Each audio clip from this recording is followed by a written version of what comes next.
കുമ്മണ്ണൂർ നടക്കാംകുന്ന് ശ്രീ ഭഗവതി ക്ഷേത്രത്തിൽ മീനഭരണി മഹോത്സവത്തിന് തുടക്കമായി. വെള്ളിയാഴ്ച രാവിലെ പള്ളി ഉണർത്തൽ, ഗണപതി ഹോമം, വിശേഷാൽ പൂജകൾ രാവിലെ 8 മുതൽ ശ്രീബലി എന്നിവ നടന്നു. തുടർന്ന് തൃക്കൂർ രാജന്മാരാരും സംഘവും അവതരിപ്പിച്ച മേജർ സെറ്റ് പഞ്ചവാദ്യം അരങ്ങേറി.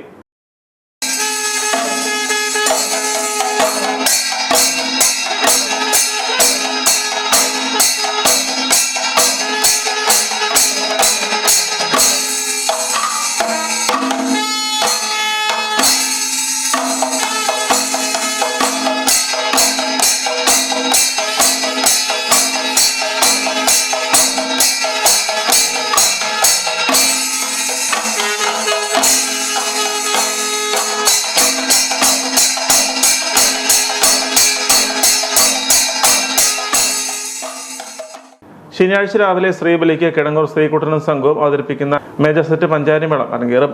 തുടർന്ന് നവകം, പഞ്ചഗവ്യം, അഭിഷേകം എന്നിവ നടക്കും. ഉച്ചയ്ക്ക് പ്രസാദമൂട്ട്, വൈകിട്ട് 5:30 കാഴ്ച ശ്രീബലി, വേല, സേവ.